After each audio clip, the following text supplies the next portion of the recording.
Programa Fora da Curva, jornalismo, crítica e diversidade. Olá, ouvinte da Rádio Universitária. Eu sou Maria Eduarda Rocha, jornalista e professora de Sociologia da UFPE. Está começando agora mais uma edição do Fora da Curva, que vai ser reprisado hoje às 9h na nossa rádio pública. Nessa primeira veiculação, nosso programa é transmitido ao vivo pela nossa página no Facebook e na página 99 Universitária. Você pode participar pelas redes sociais enviando perguntas e comentários. Com a recusa de Jair Bolsonaro, do PSL, de participar de debates, esta será a primeira vez desde o fim da ditadura militar e a volta de eleições diretas em 1989 que não haverá debate presidencial no segundo turno entre os concorrentes à presidência da República. O eleitor chega às urnas no próximo domingo sem ter a oportunidade de ver os dois candidatos debaterem propostas para um dos mais graves problemas do Brasil atualmente, o desemprego. O Brasil escolhe o próximo presidente com cerca de 13 milhões de pessoas desempregadas e quase 5 milhões que desistiram de procurar um novo emprego e estão se virando como podem. Por isso, o Fora da Curva de hoje pergunta: seu voto pode garantir o emprego? Para tratar deste tema, nós estamos hoje no Fora da Curva com Siddhartha Soria, professor de Sociologia da Universidade Federal de Pernambuco, que tem pesquisas sobre mercado e relações de trabalho. Bom dia, Siddhartha. Bom dia, Eduarda. Bom dia a todos. Também com a gente está Fabiano Moura, diretor de comunicação da Central Única dos Trabalhadores, a CUT Pernambuco. Bom dia, Fabiano. Bom dia, Eduarda. Bom dia a todos os ouvintes do Fora da Curva. E também recebemos hoje Valmir Assis, coordenador do Movimento de Trabalhadores Cristãos e membro do Grito dos Excluídos. Seja muito bem-vindo, Valmir. Bom dia. Bom dia, gente aqui. Bom dia, gente aí também que está aí conversar com a gente um pouco. Bom, já foram divulgadas promessas dos dois candidatos em relação ao combate ao desemprego, né? Haddad já deu entrevista dizendo que a meta dele é criar 2 milhões de postos de trabalho por ano, totalizando 8 milhões ao final da gestão. Como o Bolsonaro já disse que não entende de economia, foram os assessores dele que prometeram gerar 10 milhões de emprego caso ele assuma a presidência do Brasil. A gente pode acreditar realmente nessas promessas? A gente podia conversar com quem? Com você, Fabiano? Pode ser sim. Veja, bom dia mais uma vez aos ouvintes, bom dia a todos aqui presentes. Em primeiro lugar, o combate ao desemprego, ele não acontece com a varinha mágica. Não é com a medida presidencial que você vai de uma hora para outra resolver o problema do desemprego. O problema do desemprego carece que o Brasil invista em infraestrutura pesada, que o Brasil volte a ter aquela dinâmica que tinha lá atrás no governo Lula, que aqui em Pernambuco, nós que somos aqui do estado, nós sabemos muito bem como a economia ela se desenrola. A economia ela está ligada a uma série de fatores e esses fatores ele depende de investimentos, principalmente na infraestrutura, moradia, transporte, rodovias, empresas que vão se instalar em determinada situação e aí você vai girando emprego, você vai girando a roda da economia e você vai gerando. Haddad tem esse objetivo de fazer com que a economia seja impulsionada através desses mecanismos de crescimento do país. Do ponto de vista que o outro candidato está colocando em relação, me assusta muito uma proposta dele, que é a criação da carteira verde-amarelo. Criando um nível de trabalhador e coloca inclusive na proposta dele que o trabalhador terá a condição de optar pela carteira azul ou pela carteira verde. É assim, no ponto de vista nós que somos sindicalistas, que somos da CUT, isso é um absurdo de dizer, porque o que é que você está dizendo? Você vai criar empregos fora da proteção social, fora da seguridade social. E a população ela precisa ficar muito atenta a isso, a esse tipo de proposta para gerar emprego sem estar embasada realmente em algo mais sólido. Você não faz isso da noite para o dia, ainda mais com uma proposta dessa, aonde os empresários, principalmente do setor privado, olham essa proposta com muito bons olhos.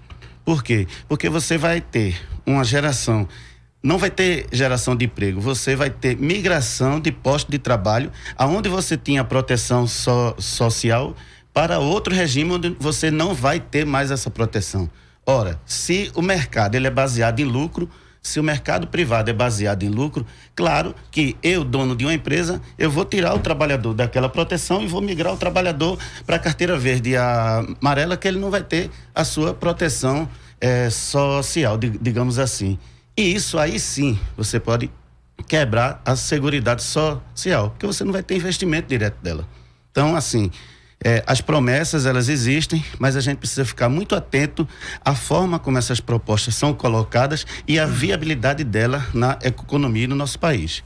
Então, Siddhartha, eu queria fazer só um comentário. Quer dizer, se enfraquecer as leis trabalhistas, se retirar os direitos dos trabalhadores, fosse garantia de aquecimento da economia e de volta do emprego, a gente estaria se recuperando, porque a reforma trabalhista que foi aprovada durante o governo Temer foi exatamente nessa direção, não é? E que vai completar 1 ano, né? Agora em novembro. Então, quer dizer, para todos os efeitos, isso que Bolsonaro está prometendo e que consta no programa de governo dele, né, desburocratizar, né, a atividade econômica, aliviar os custos de contratação da mão de obra.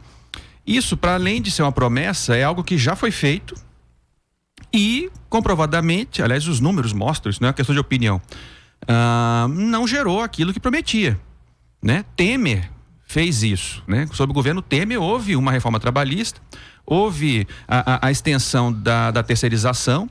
Tudo isso é o que consta no programa de governo de Bolsonaro, que é baratear os custos de contratação da mão de obra, facilitar para o empresário a contratação, porque é um ponto de vista esse muito comum, né, no meio empresarial e liberal, né, reclamar do custo Brasil, o custo do emprego. Agora, o que eles não discutem, ou não querem discutir, ou não querem entender, é que o custo do emprego em si, ele não representa um estímulo ou um desestímulo à contratação. E isso eu acho particularmente preocupante também, né, em adição ao que você disse, no programa que é um programa liberal, né, que é o do Bolsonaro. O de se resumir a tese de que os empregos só não estão explodindo aí o número de empregos porque o emprego está caro para o empresário. Só que o empresário não olha para isso quando ele quer contratar ou não. Ele olha para a expectativa de aumento da demanda. Se ele acha que pode vender mais, isso é o estímulo determinante para ele contratar mais e ampliar a capacidade produtiva. Perfeito. Então, veja, em 2000, hoje a gente está com a taxa de desemprego de 12%, 12,4%. Em 2012, essa taxa de desemprego caiu muito, ela estava no seu nível mais baixo em muitos anos, eu não me lembro agora exatamente se era 4,5%, 5%, enfim, era uma taxa de desemprego muito baixa e com toda a legislação trabalhista, antes de qualquer reforma. O que prova que a legislação trabalhista, ela não gera e nem extermina empregos. Ela trata apenas tão somente da qualidade do emprego e também da questão da remuneração, enfim, dos direitos, etc., que são um fator que pode ser considerado economicamente funcional ao desenvolvimento. Porque salários grandes, salários maiores, significa uma maior massa salarial para consumir. Aumento das vendas, portanto, dos lucros, consequentemente, né, como você disse, vai girar a roda da economia de um modo virtuoso. O empresariado contrata mais. O programa do Haddad tem uma contribuição positiva nesse sentido, porque ele fala daquilo que efetivamente o Bolsonaro não fala, mas que é o que gera realmente emprego. O que gera emprego é investimento. Não existe a palavra investimento aqui no programa do Bolsonaro, que é o programa elaborado pelo economista dele, Paulo Guedes, ex-banqueiro, né, um homem forte aí da praça financeira, né, enfim, são essas credenciais dele. Já com Haddad você tem o quê? A palavra investimento. Se a iniciativa privada não investe, e isso é comum em momentos de esfriamento da atividade econômica, o empresariado está arredio, está cauteloso, então prefere segurar e esperar. Quem é que tem que entrar em campo para fazer a roda girar? O Estado. Então são gastos públicos, investimento público. É que vai responder por essa reativação da economia e aí a iniciativa privada vai em seguida, vai atrás. E Valmir, qual é, diante disso, a gente sabe que é um problema gravíssimo que está afetando milhões de brasileiros e que é um problema que se coloca muitas vezes antes de qualquer outro, porque uma pessoa desempregada tem problemas de autoestima, tem problemas de esperança, tem problema de expectativa, compromete muitas vezes as relações domésticas, de amizade. qual é o peso desse problema na decisão, na definição dessas eleições, a partir da experiência do seu contato com os movimentos de trabalhadores cristãos? Eu penso que Fabiano e Siddhartha já deixaram muito, muito fácil para mim, porque a gente precisa de dialogar com quem está em casa sobre essa questão de emprego e sobre isso que a classe trabalhadora está passando no dia a dia com o pessoal nos movimentos. A gente escuta muito, mas aí eu queria só antes, Eduardo, pegar uma pequena questão assim, para quem está em casa e está ouvindo a gente falar de emprego, proposta de emprego, era bom a gente pensar em 3 coisas: o posto de trabalho, né, direitos e salário mínimo, né, que está nessa questão que a gente precisa de discutir, e eu acho que isso tem causado mais problema, mais tristeza, mais pressão na vida da classe trabalhadora. E nessa questão de salário mínimo, já para facilitar para quem está em casa, mas depois é bom dar uma olhada, nesse caso a gente nem pode discutir em comparar os 2 programas, porque um dos programas tem uma política de valorização do salário mínimo, que é o de Fernando Haddad, e o programa do Bolsonaro simplesmente não tem uma linha, não discute nada sobre a questão de valorização desse salário mínimo. Então a gente tá com duas campanhas aí postas, mas a gente não pode falar de uma maneira clara que a gente tem dois programas aí. A gente tem um programa, né, que quer dialogar com a população, e do outro lado a gente tem uma pincelada de propostas que o mágico de Oz, o Paulo Guedes, depois vai tentar resolver.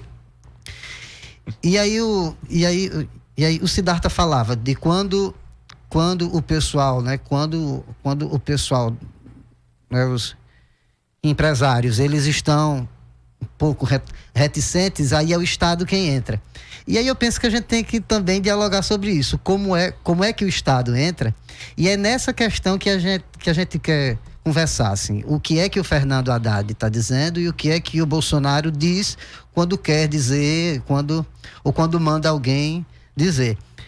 A gente tem que falar como é que o Estado pensa isso, porque se o Estado desvia, coloca uma maior parte, né, dos investimentos para pagar juros, ele está dizendo que ele não vai colocar dinheiro em espaços, em questões que vão gerar trabalho. Então a gente precisa saber qual é o modelo econômico dessas 2 campanhas. Então a gente está dizendo que o Estado, se ele vai se preocupar, e essa é a lógica do Paulo Guedes, né, em pagar juros, ele não vai gerar trabalho. Se a gente está dizendo também do outro lado, que a gente vai privatizar os bancos públicos, a gente vai ter uma queda nos empréstimos, nos investimentos, para que a classe trabalhadora acesse recursos e gere renda.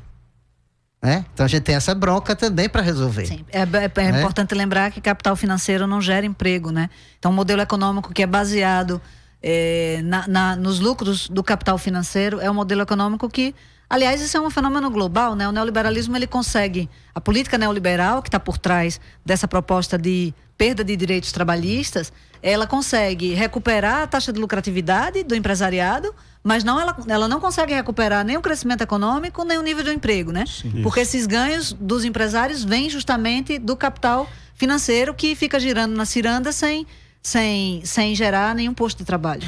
E o Siddhartha começou a fala dizendo, e eu acho que a gente vai ter que reforçar isso muito, é que quem não discutir essa história da reforma trabalhista não pode ter, não está deixando claro qual é a sua proposta de emprego. Se você fala de perda de direitos da classe trabalhadora, se você fala de diminuição dos postos de trabalho, se você fala de um mundo de fantasia onde o empregado vai dialogar diretamente com o seu patrão e vai dar tudo certo, então você tem que dizer de onde é que você vai tirar esses postos todos de trabalho. E do outro lado, Quem votou a favor da PEC dos gastos, quem votou a favor de congelar uns investimentos em saúde, educação, em segurança, em proteção social, precisa dizer de que cartola vai gerar tantos empregos. Então, para quem está em casa, os estudantes, o pessoal que está na faculdade, quando a gente sair dos nossos espaços de formação e a gente precisar de ir para os postos de trabalho em saúde, educação, em proteção social e em tantos outros, a gente precisa saber como é que a gente vai ter espaços de trabalho, uma vez que os investimentos nessas áreas estão congelados. Essa é uma questão muito importante, e lembrando que justamente na raiz da proposta de Haddad está justamente a luta contra essa PEC de congelamento dos gastos, né? Mas aí tem problemas gravíssimos em relação ao Congresso Nacional. Aliás, os dois candidatos, caso qualquer um deles, uma vez eleitos, terão problemas de negociação com esse Congresso, que continua, apesar de ter crescido a porção ultraconservadora, né? É um Congresso ainda muito heterogêneo, né? Então, a questão das condições de negociação dessas mudanças todas é um problema que qualquer um deles terá que atacar. Os interesses do Congresso Nacional hoje, eles não são dos interesses da sociedade como um todo. São interesses de bancadas, né? De bancadas específicas que centralizam as suas forças e as suas energias para garantir aquilo que lhe interessa. Então não há um compromisso com a nação. Sim. E como a bancada também ela tem uma representatividade muito forte da classe empresarial, é lógico que a queda de braço ela é muito difícil com esse setor. Você vê, por exemplo, a reforma trabalhista que foi aprovada, o quanto ela é danosa. E os trabalhadores não sentiram ainda na sua totalidade os efeitos dessa reforma. Uhum. Nós tivemos várias negociações coletivas agora, bancários, eu sou bancário, faço parte da direção do Sindicato dos Bancários, e a gente viu a dificuldade que foi negociar sob a ameaça dos interlocutores dos banqueiros, já pautando a reforma trabalhista. Foi assim com o metalúrgico e foi assim com outros setores. Mas como ainda não está consolidada essa reforma, nós só vamos sentir o efeito disso após essas eleições, e pode ter certeza, se vier junto com essa reforma trabalhista, junto com o congelamento da PEC dos gastos, como você colocou, investimento na saúde, investimento na educação, aí nós vamos sentir realmente na pele, o trabalhador vai sentir na pele o qual danoso está sendo essa política que beneficia o patrão e coloca o trabalhador numa condição muito mais frágil, porque o pau está quebrando do lado do mais fraco, porque está colocando o patrão a segurança jurídica que é lida para o patrão para poder justificar essa reforma é justamente a liberdade para que eles possam fazer o que quiserem dos nossos direitos, o que quiserem dos nossos investimentos, porque o trabalhador que ele é fichado lá na carteira, ele contribui para a Seguridade Social e esse dinheiro está sendo usurpado. Então, Siddhartha, uma questão que é preciso colocar é que, na verdade, a queda do nível de emprego já começa no governo Dilma, né?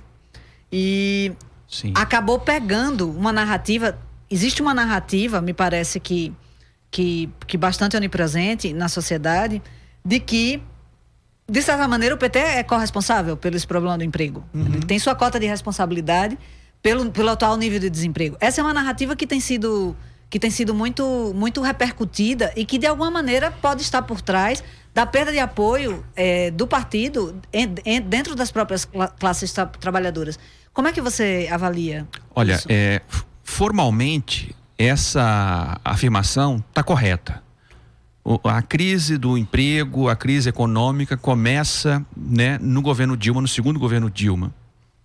E sim, isso deve ser dito, contou com uma responsabilidade dos formuladores e implementadores da política econômica de Dilma nesse sentido. Agora, o que aconteceu no fim das eleições de 2014, né? Quando Dilma ganha ali por pouco, né, de Aécio, tentando dar um choque de confiança na classe empresarial, uma vez que o governo petista já estava bastante desgastado.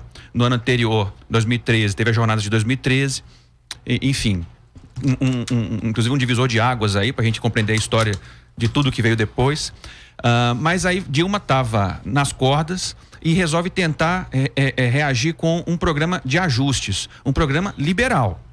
Então percebam que ela dá uma guinada na política econômica em relação, por exemplo, ao segundo governo Lula, em que tinha políticas expansionistas, né, com presença forte do Estado, estimulando investimento e a iniciativa privada indo atrás e também crescendo.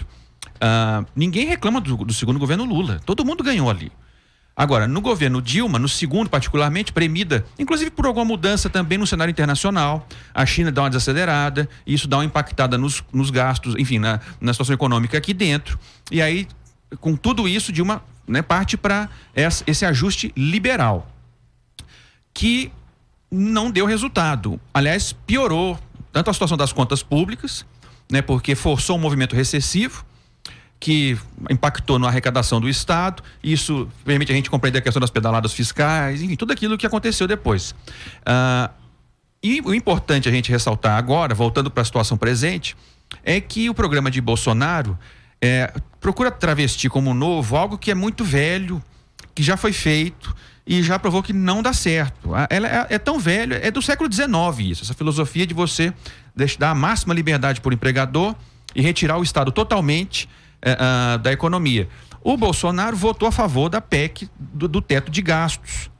Então, quer dizer, se isso está correto e se ele for coerente ao que ele fez antes, isso significa que o governo dele já fechou a porta para o uso do Estado e os gastos públicos como um fator dinamizador do crescimento. Vai deixar nas mãos do empresariado, que continua cauteloso e não vai investir. Por mais que você corte o custo do trabalho pela metade, corte tudo, ele não tem motivo para contratar mais, porque não está aumentando as vendas dele. Então, quer dizer, vamos continuar nessa estagnação, porque a gente tecnicamente saiu da recessão, mas continua ainda numa situação muito difícil, né, uma geração muito lenta de empregos e tendo que compensar os passivos enormes que ficaram nos últimos 2 anos, né, o desemprego recorde aí que se abateu. Porque Temer pegou o timão da economia e continuou com a política liberalizante, que Guedes, economista de Bolsonaro, promete, inclusive empenha o seu nome nisso. A gente vai continuar nesse tom. Até Guedes, mantendo a mesma equipe, né? Nomes da mesma equipe econômica. Já saiu no noticiário que Guedes considera manter membros da equipe econômica de Temer na equipe econômica dele. O que sinaliza claramente que não vai ter mudança de direção aí. O resto é bravata, dizer que vai investir, não sei o quê, de vez em quando ele solta uma. Mas isso está em desacordo com o que ele votou, com a PEC do teto de gastos, que impacta fortemente na saúde, educação pública, na seguridade social, impacta também na capacidade do Estado conseguir fazer a economia andar. Então é isso. Mas aí a pergunta que muita gente está se fazendo é se Haddad tem condição de cumprir o que ele está prometendo, né? Com esse Congresso, ele vai ter condição de revogar tanto a PEC do congelamento dos gastos quanto a reforma trabalhista? Essa é uma pergunta importante, porque, na verdade, tem muito eleitor que está com intenção de votar em Bolsonaro, não porque acha que ele promete o paraíso, mas porque não acredita que do outro lado exista uma alternativa viável. Na verdade, isso é uma coisa que quem estuda a adoção de medidas neoliberais e a eleição de propostas liberalizantes, que são essas propostas que valorizam mais a ação do mercado e que acham que o Estado tem que se meter o menos possível, inclusive na relação do trabalhador com o patrão. Essas campanhas são muito baseadas na ideia de que não há alternativa. Eu gostaria de lembrar que o próprio Bolsonaro, para justificar o voto contra o direito das domésticas, ele disse, abre aspas, no Jornal Nacional, em entrevista no dia 28 de setembro, eu fui o único a votar contra, para proteger. Muitas mulheres perderam emprego pelo excesso desses direitos. Então, há muito esse discurso do medo que a gente está vendo, é um discurso que ele inclusive vai dizer, né, na mesma entrevista, o trabalhador que terá que escolher entre mais direito e menos emprego, ou menos direito e mais emprego, quer dizer, é a política do ou dá ou desce. Isso. A ideia de que, de fato, a alternativa do PT, no caso da proposta de Haddad, não seria uma alternativa viável. Como é que vocês veem isso, Fabiano? Deixa eu colocar assim um pouquinho, porque como a gente é sindicalista e a gente vive a vida da gente toda negociando, né? Então, assim, se eu tenho uma proposta de governo que ela não atende aos interesses da classe trabalhadora, que ela reduz direito, que ela diminui investimento do Estado, que ela cria ou tenta criar uma categoria de trabalhadores, de subtrabalhadores, onde não terão aqueles direitos históricos garantidos. Eu já entro nessa negociação com o Congresso Nacional na vantagem, mas vantagem para os empresários e desvantagem grande para a classe trabalhadora. Quando ele fala que vai privatizar, como é que o mercado reage? O mercado reage bem, porque a ganância do setor privado em abocanhar a fatura da economia que é administrada pelo Estado é muito grande. Você tira como exemplo o FGTS. O FGTS hoje é administrado pela Caixa. Existe a tentativa já há muito tempo de colocar isso na mão do setor privado. Esse recurso do FGTS, ele é de fundamental importância na infraestrutura, na construção de casas populares, e é dinheiro do trabalhador, que é 8%, que é arrecadado, que é colocado lá e é administrado. Então, quando eu falo isso, eu digo que o setor privado, lógico que ele vai reagir bem, mas vai reagir bem, é importante que o trabalhador que esteja ouvindo e a trabalhadora vai reagir bem a favor da classe patronal, contra o trabalhador. E tem que ter, e a Haddad tem isso, uma capacidade muito ampla de negociar com os movimentos sociais. Porque você não governa só, mas também você não governa apenas com o Congresso. Você governa com o Congresso e você governa com a sociedade. Essa é a grande diferença do Haddad para o Bolsonaro. Porque tem os setores da sociedade organizado que estão dispostos a fazer esse diálogo. E, infelizmente ou felizmente, vai ter que ser na pressão com esse Congresso que está aí, com o falta de compromisso que esse Congresso tem com o crescimento do país. E outra coisa, só para encerrar essa fala, quanto mais recessão, quanto menos emprego, quanto mais condições desfavoráveis para a classe trabalhadora, tem uma parcela mínima da sociedade que aumenta a sua lucratividade. Hoje 1%, pouco por cento da população do Brasil detém quase 50% do que é produzido no país. Isso é fruto dessa centralização da economia na mão de poucos. Então, essa condição de negociar com a sociedade, nós temos certeza que o governo Haddad tem, porque a CUT vai cobrar isso e vê nele a condição de fazer esse diálogo. E aí, o Congresso, quem foi eleito pelo povo, vai ter que responder, porque eles também devem. Mesmo eles sendo de outro lado, eles também devem, e essa pressão deve ser feita. Valmir, eu fico talvez insistindo um pouco nesse ponto, porque eu tenho uma amiga que é empregada doméstica que estava indignada com o marido que tinha declarado voto em Bolsonaro. Aí ela foi dizer, mas ele disse que tinha votado contra, ele disse orgulhoso que tinha votado contra o direito das domésticas. E aí o marido respondeu, mas é assim mesmo, não tem jeito. Então existe às vezes um certo fatalismo no trabalhador que está com a intenção de votar em Bolsonaro, que eu acho que é o efeito desse discurso, dessa narrativa. Como é que você enxerga isso a partir da sua experiência? Eu acho que o Fabiano falou um pouco disso, é que a gente como classe trabalhadora sempre também consegue uma brecha para entrar como o pé na porta daquele Congresso. Não tá só na mão dessa turma. Isso. E não tá tudo prontinho. Isso. Porque se já tivesse no próprio programa de governo lá do Bolsonaro, a gente não ia ver uma lógica que contribui, que aumenta, né, que tenta aumentar o desmonte do movimento sindical. Tem uma lógica aí do projeto de governo de Bolsonaro, que é o desmonte do sindicato, ou seja, que é o desmonte dos movimentos sociais que articulam a classe trabalhadora para chegar também colocando a sua pauta e as suas questões. Então, quando alguém diz assim, mas eu tenho medo, vou votar no Bolsonaro porque a coisa já está dada mesmo e o Haddad não vai ter diálogo no Congresso e etc e tal.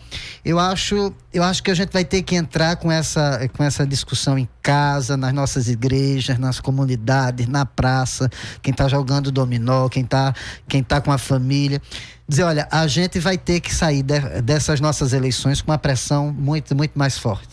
A gente vai ter que retomar para os espaços de discussão nos sindicatos, a gente vai ter que retomar para as associações de moradores, para os locais onde a gente conversa com a nossa turma toda, e a gente vai ter que fazer pressão, sim.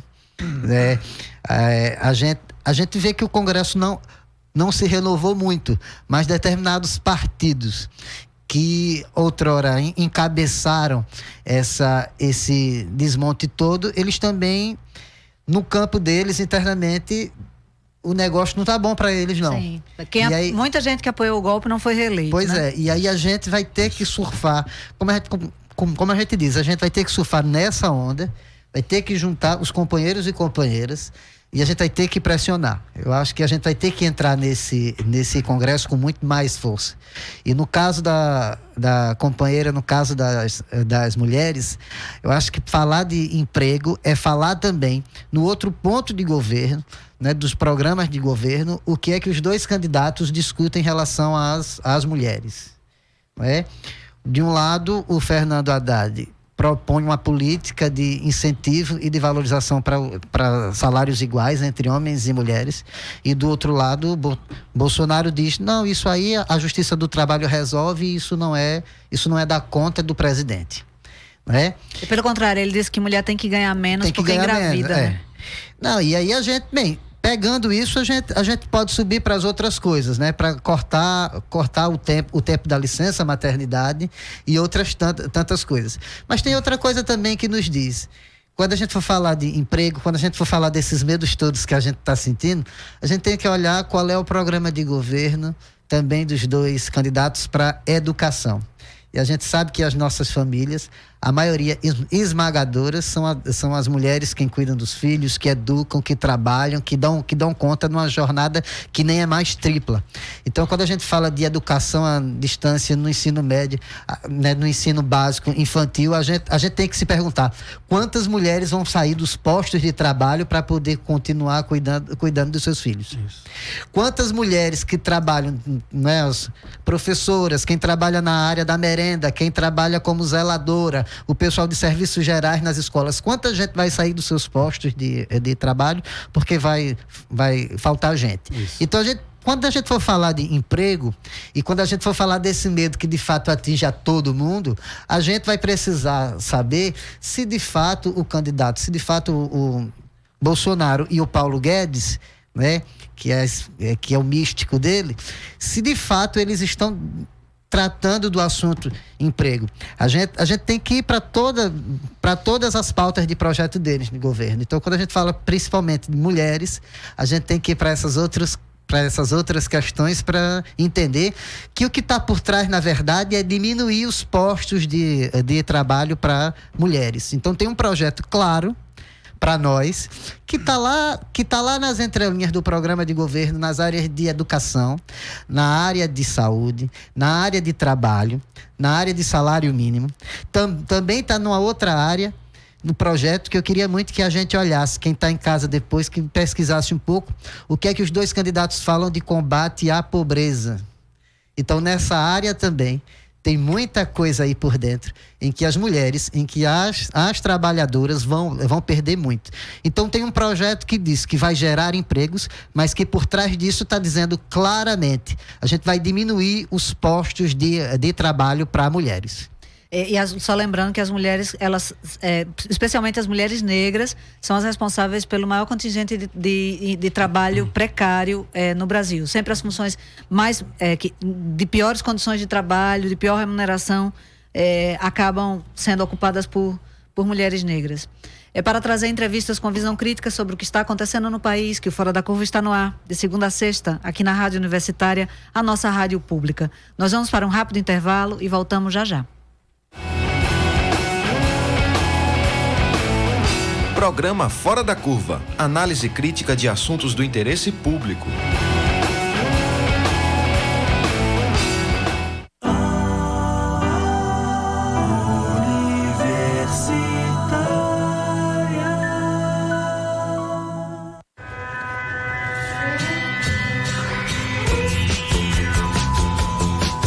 Cultura pop, entrevistas, debates e muita música no programa O Grito FM.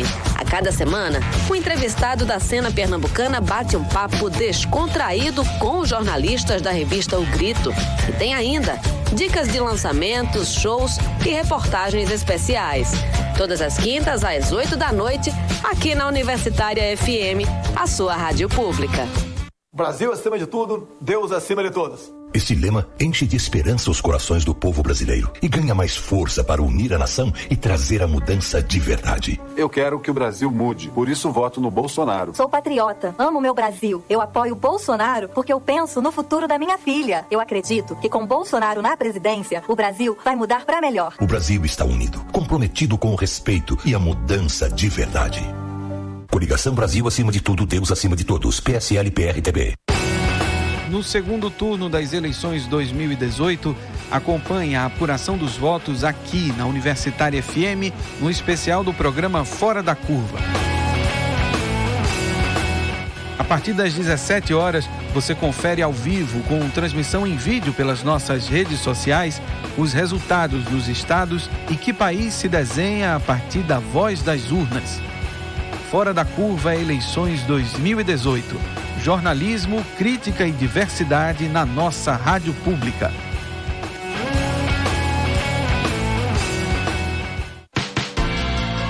Ministério Público Federal apresenta Momento Cidadania. As notícias falsas vêm se espalhando rapidamente nestas eleições, principalmente no WhatsApp e no Facebook, gerando confusão entre os eleitores.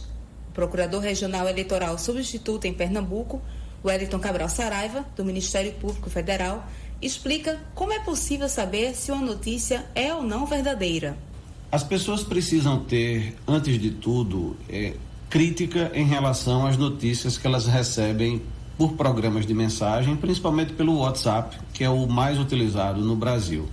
O fato de alguém ter mandado uma notícia para você, mesmo que essa pessoa seja seu parente, seja um conhecido, um colega de trabalho, não significa que a notícia seja verdadeira. As pessoas precisam desconfiar das notícias que recebem pelos programas de mensagem, porque estão circulando muitíssimas notícias falsas.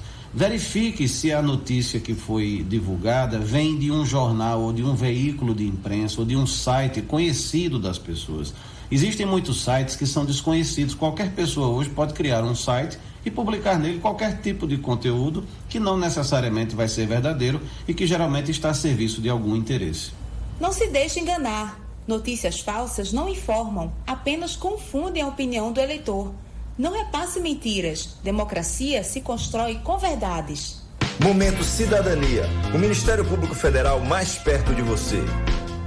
Coligação O Povo Feliz de Novo, PT, PCdoB, PROS. O Bolsonaro como deputado você já conheceu, né? Nenhum projeto aprovado. No Exército não passou de capitão.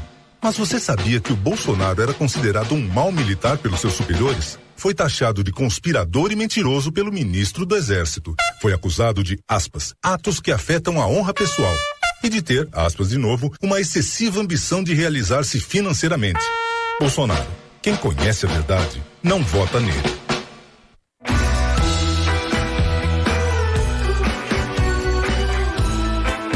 A nova temporada do programa Sexta Frequência quer te levar para viajar.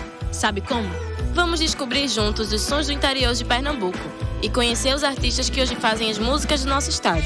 Então se ligue e sintoniza na Universitária FM 99.9. Toda sexta, das 10h30 às 11 da manhã.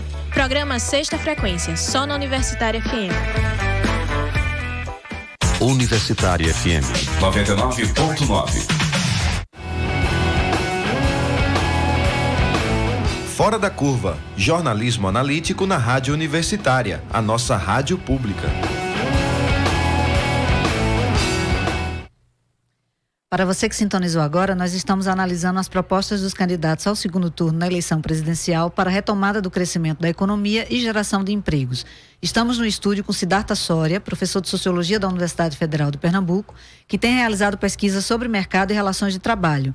Também com a gente está Fabiano Moura, diretor de comunicação da Central Única dos Trabalhadores, a CUT Pernambuco, e Valmir Assis, coordenador do Movimento de Trabalhadores Cristãos e integrante do Grito dos Excluídos. A gente tem recebido comentários de ouvintes nos acusando aqui de fazer campanha política para a candidatura de Haddad. O que a gente tem feito, na verdade, é análise das propostas que os dois candidatos têm apresentado, por mais vagas que sejam por mais vagas que sejam as propostas do candidato Bolsonaro, essas declarações são dele e as sinalizações constam no programa de governo, né? Só para que isso fique claro. Você gostaria de comentar, Fabiano? Continuando essa tua fala, dizer aqui o seguinte: o candidato Jair Bolsonaro, numa entrevista, disse o seguinte, abre aspas: o que o empresariado tem dito para mim, e eu concordo, é o seguinte: o trabalhador vai ter que viver esse dia, menos direito e mais emprego, ou todos os direitos com o desemprego. Fecha aspas. Isso é uma ameaça para a classe trabalhadora. Isso é uma ameaça dizendo o seguinte: ou você aceita o que está sendo colocado, como, por exemplo, a retirada do 13º, e não é só o 13º. Se você pegar a reforma trabalhista que foi defendida por ele e por outros, a reforma trabalhista, ela tira todos os direitos da classe trabalhadora. Mas por que eu digo isso? Nós tivemos, inclusive, embate com juízes em relação a isso. Não, porque a reforma trabalhista não mexe na CLT no que tange a maioria dos direitos. Correto. Mas só o que é que vai acontecer? Claro que o empresariado ele vai substituir a mão de obra. E não é só o 13º que está ameaçado. Todos os direitos da classe trabalhadora estão ameaçados. E ele compara aqui, dá o exemplo do trabalhador brasileiro que vai para os Estados Unidos vender pizza e não quer voltar para cá. Porque lá não tem direito, lá não tem seguridade social. E ele não quer voltar. O que é que ele faz? Ele nivela por baixo. E, de certa forma, ameaça a classe trabalhadora dizendo o seguinte: ou você abre mão de todos os seus direitos para não ter saúde, para não ter educação, para não ter infraestrutura, para não ter seguridade social, ter um salário mínimo dos mínimos, ou você não vai ter nada. Então, não é essa a relação que a classe trabalhadora quer ter com o poder executivo. Não é essa a relação que a classe trabalhadora quer ter com o Congresso Nacional, nem com o Senado. Nós construímos esse Brasil no seu dia a dia. Então, a nossa força, o que nós temos é vender a nossa força de trabalho. Eles não nos dão nada. O setor privado não dá nada pra gente. É importante saber disso. Nós vendemos a nossa força de trabalho. Nós damos lucro para a empresa. O bancário dá lucro para o banco. O trabalhador do comércio dá lucro para as empresas que vendem. E o setor público, ele é fundamental no investimento dessa nossa economia. Estão querendo também desmontar o setor público. Infelizmente, é um debate que a gente precisa fazer sob a luz de quem é a classe trabalhadora e alertar para a população que, por favor, prestem atenção na proposta de Jair Bolsonaro e prestem atenção nas propostas de Haddad. Eu acho que Fabiano se refere à declaração que o vice na chapa de Bolsonaro, o general Hamilton Mourão, a respeito da crítica que ele teceu sobre o pagamento do 13º e do adicional de férias, dizendo que os benefícios são, abre aspas, jabuticabas brasileiras e, abre aspas, uma mochila nas costas de todo empresário, fecha aspas. Bolsonaro desautorizou Mourão e disse que esses direitos serão mantidos caso ele seja eleito. Mas aí é a questão que fica para o trabalhador saber qual é a palavra que vai valer mais, se é a do capitão ou do general, não é? Em relação a outro tema que é importante, o que fica muito claro para o ouvinte a essa altura, acho para todos nós, é que o tema do emprego é um tema transversal, né? Ele vai passando, ele vai tocando, vamos dizer assim, vários outros temas. E tem um que é diretamente ligado a esse, que é a reforma da Previdência. Pelo menos em um ponto, Bolsonaro e Haddad concordam, né? Os dois prometem que não vão levar adiante a proposta de reforma da Previdência do governo Temer, né? Uma proposta que retira muitos direitos dos trabalhadores e que causou tanta polêmica que até agora não foi submetida à votação no Congresso Nacional. A gente pode começar pelo que Bolsonaro propõe. Ele já declarou que vai enviar ao Congresso uma nova proposta com a introdução do regime de capitalização com contas individuais. Na capitalização, o trabalhador forma a própria poupança para a sua aposentadoria.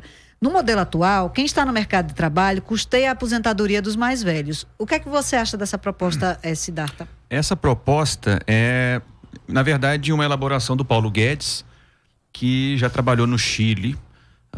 Enfim, trabalhou como professor em uma universidade, convidado por um general, isso na época do regime Pinochet, e tomou conhecimento desse regime previdenciário que foi o implementado pela ditadura de Pinochet, né?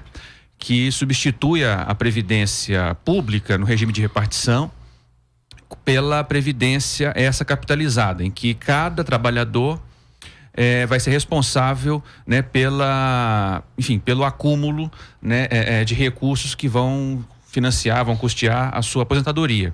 Né? Então, o regime de capitalização, basicamente isso. Você deposita, você faz a contribuição para um fundo de investimento que vai pegar esse dinheiro e vai aplicar, e ele não tem, na verdade, a noção de direito é substituída por saldo de conta. Na verdade, ele vai ver no fim da vida produtiva, né, quando ele tiver para se aposentar, qual vai ser o saldo de conta que ele vai ter. Bom, o regime previdenciário, nesses termos propostos por Bolsonaro e principalmente por Paulo Guedes, é uma realidade de décadas no Chile, e o resultado lá, de novo, isso não é uma proposta, um tiro no escuro, né? Algo indefinido. Já é uma coisa conhecida. Já é algo que já foi feito, testado e, né, mensurado. O aumento da pobreza entre o segmento dos idosos aumentou assustadoramente.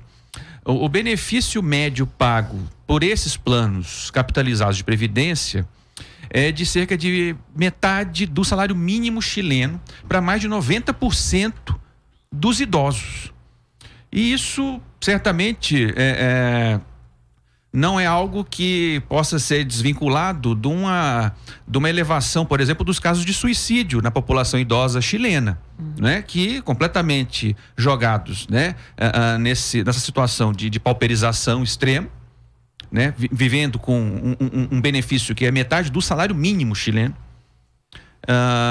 Enfim, isso já foi testado, e tanto foi testado e reprovado que os últimos governos chilenos estavam promovendo reformas contra a reforma essa que é proposta por Paulo Guedes. Eu queria só... É como se fosse uma previdência privada? Tipo um plano privado de previdência. Quer dizer que se a pessoa viver demais pode inclusive perder o benefício? Porque no caso da previdência privada, às vezes as pessoas não sabem, né? Que você tem aquele dinheiro ali, mas se o dinheiro acabar e você viver demais, eventualmente você pode ficar sem o... Sim, porque tu vai ter um montante definido. Na verdade, esse tipo de programa aqui de plano é o plano chamado de plano de contribuição definida. Você sabe quanto vai pagar, mas não sabe quanto vai ganhar.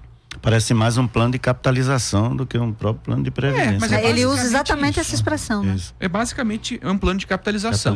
Individualizado, né? Enfim.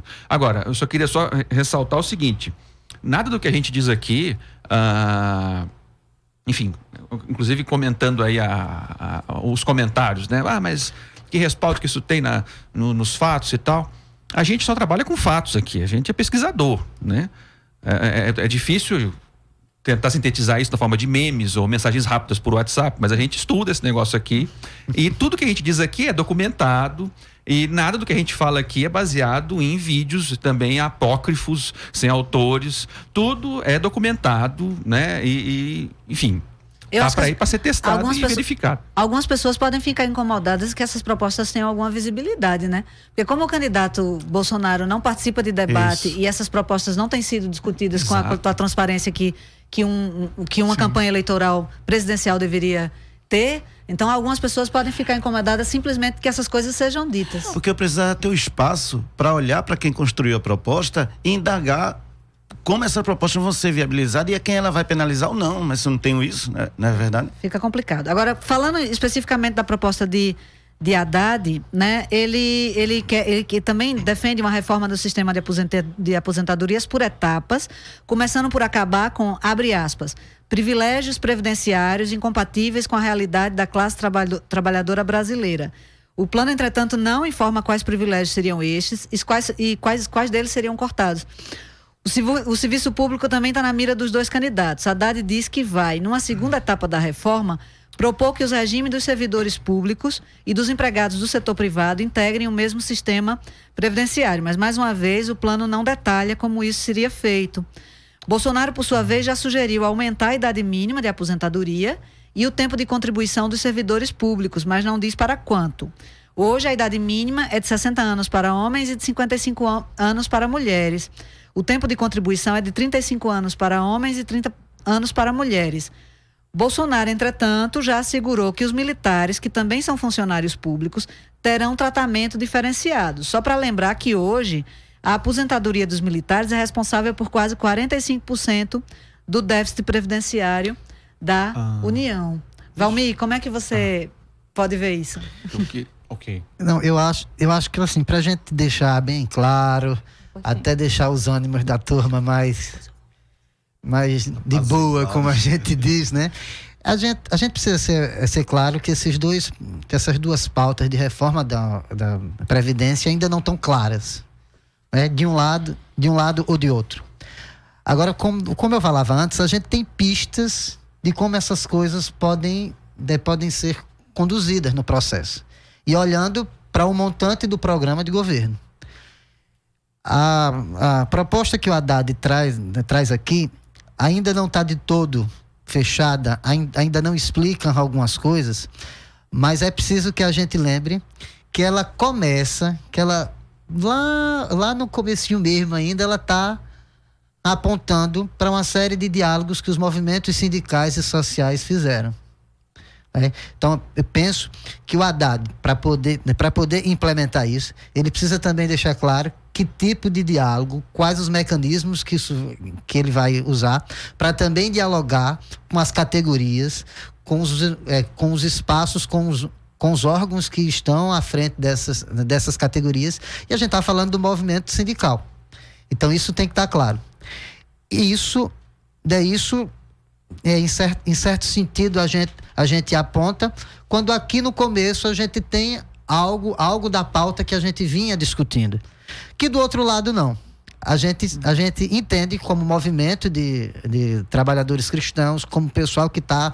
Eu sou base de sindicato também, sou base do Sindimetro. A gente entende que do outro lado, com a política do Paulo Guedes e do Bolsonaro, a gente não vai ter espaço para fomentar um debate acerca dessa história da Previdência. E, evidentemente, a gente está vendo aí a questão dos militares, né? Uma certa clareza, quem toca nisso, e a gente está falando que o Fernando Haddad está propondo mexer nisso, para que a gente seja justo com todo mundo. É simples, é conversar com a classe trabalhadora que está ouvindo a gente em casa, se concorda com os penduricalhos, para usar o termo do Mourão, com os penduricalhos que os militares têm e com a Previdência que a gente tem. E ainda com a série de ajustes e cortes que o candidato do Mourão propõe. É simples. E do outro lado, a gente vê o Bolsonaro dizendo, não, nós não vamos mexer com as Forças Armadas, nós não vamos mexer com os militares, nós não vamos mexer com essa turma. E aí a gente precisa deixar claro, de fato, quem é que vai propor uma reforma da Previdência que pode vir fruto de diálogo com o movimento social, com o movimento sindical, com a base do Congresso que representa esses movimentos, né? Nós precisamos dizer isso. Assim, como é que isso vai se dar no Congresso? A gente precisa de discutir isso com a base no Congresso também, que representa os movimentos sindicais. Gente, a gente já está ficando com o tempo apertado, mas, Siddhartha, eu queria que você comentasse essa proposta de Haddad para a Previdência. Pois é, é algo muito rápido. O Haddad, ele está propondo aqui, né, enfim, rediscutir essas assimetrias que existem no sistema previdenciário brasileiro, em que alguns setores, né, no serviço público, militares e tal, certamente juízes também, recebem mais em forma desproporcional, né, em relação aos demais trabalhadores. Isso tudo eu acho que é válido, tem que ser discutido mesmo. Agora, eu só queria acrescentar um detalhe. Né, tu falasse do trabalho como um tema transversal, ele impacta aqui, porque o que pouco se discute na questão da reforma da Previdência, e que eu não vejo, por exemplo, se discutindo por formuladores de opinião na imprensa, é a questão da receita do sistema previdenciário. Só se discute pelo lado da despesa, né? Só que a despesa, ela está fundamentalmente vinculada à questão do trabalho. Por quê? Se você faz uma reforma trabalhista que precariza os vínculos de trabalho, que os torna mais baratos, isso vai diminuir o aporte de recursos que vai financiar o sistema previdenciário, as contribuições previdenciárias. E é isso que a gente está vendo. Isso. Se o desemprego cresce, o déficit da Previdência cresce também, porque diminui o volume de aportes que vão constituir a receita da Previdência. Então é fundamental você retomar o emprego com investimento para aumentar a fonte de receitas do sistema previdenciário. Porque gente com emprego e com bons empregos, não com esses empregos propostos aqui, né, que paga direito pela metade ou que não paga direito, que legaliza práticas, né, enfim, no passado que são ruins, empregos bons, em que você tem uma boa contribuição previdenciária, você retoma o Caixa da Previdência. Isso tinha deixado de ser um problema sério, né, até 2010, 2011, 2012. Porque você tinha um regime de emprego, né, muito emprego, e o volume de recursos para a Previdência também cresceu. De modo que a questão do déficit foi relativizada. Então, temos que considerar isso também. Sim, a entrada, né, nos recursos da Previdência, que se o trabalho for precarizado, vai diminuir. Uhum. A gente teria tantos outros pontos para conversar. Tem um ponto que eu acho importante, que é a proposta do economista-chefe da campanha do Bolsonaro, de propor uma alíquota única de contribuição para o imposto de renda de 20% para todo mundo que ganha acima de 5 salários mínimos. Então, seria, no caso, uma pessoa que ganha R$4.800, ela teria que pagar a mesma alíquota que uma pessoa que ganha, por exemplo, R$50 mil. Injusto, né? Seria muita coisa para a gente discutir, mas infelizmente o nosso tempo não permite mais. Eu queria apenas que vocês fizessem umas brevíssimas considerações finais e agradecer mais uma vez a presença de vocês, foi muito importante. Valmir, você quer começar? Sim, valeu, gente. Obrigado pelo convite. Eu penso que quem está em casa e que está mais afeito a qualquer um dos dois candidatos e das duas propostas, é que preciso a gente olhar, quando for discutir o tocante emprego, olhar outros pontos que a gente teria que ter aqui umas 5 horas para falar. E aí 5 horas a gente vai ter no programa de domingo, que vai comentar a apuração. Pronto. Fechado. Então, gente, olha, mas eu acho que três pontos. Se vocês olhem lá, a questão da pauta para mulheres e o combate à pobreza. Ok, então só dizer que a CUT, a Central Única dos Trabalhadores, também agradece aqui a participação, dizer que nós vamos estar atentos com a nossa autonomia e liberdade sindical, seja qual for o governo, mas que nós temos o nosso lado é o lado da classe trabalhadora. Queria só agradecer e dizer que, como pesquisadores e pagos pelo contribuinte, estamos aqui sempre para oferecer a informação e os dados com a melhor qualidade possível. E estamos dispostos a debater com qualquer um que queira discutir. Isso está meio fora de moda agora, mas eu vou ficar por aqui. Antes de encerrar, eu quero lhe convidar para acompanhar a edição especial do Fora da Curva no próximo domingo, dia 28. Nós vamos acompanhar a apuração dos votos com um time de primeira, analisando o cenário político e o que vem por aí. A edição especial do Fora da Curva neste domingo começa às 5 da tarde. Eu lembro também que o programa de hoje será reprisado logo mais às 9 da noite. Para ficar por dentro do que vai ser tratado no Fora da Curva, é só acompanhar as nossas redes sociais. Por lá, continuamos também divulgando informações sobre o tema de hoje e muitas outras que você não encontra por aí. Fora da Curva de hoje teve a produção de Ivana Festini, com a colaboração de Guilherme Falcão e o apoio de Alice Mesquita, Débora Alelu e Vanessa Moura, que também ficaram nas redes sociais. Os trabalhos técnicos foram de Marco Antônio. Esta foi a edição do dia 25 de outubro de 2018. Muito obrigada por sua audiência. O programa Fora da Curva é uma realização do Departamento de Comunicação Social, com o apoio do Departamento de Sociologia e do Núcleo de Rádio e TV Universitárias. Parceria com o Marco Zero Conteúdo, Centro das Mulheres do Cabo, SOS Corpo, Centro Sabiá, Terral Coletivo de Comunicação, Centro de Cultura Luiz Freire. Esse programa fica disponível em nossa página do Facebook e no canal do YouTube. Acompanhe as nossas redes sociais, porque nós também divulgamos por lá muita informação que você não vê por aí. A música tema deste programa foi composta pela banda Diablo Motor. Programa Fora da Curva. A gente fala o que a maioria cala.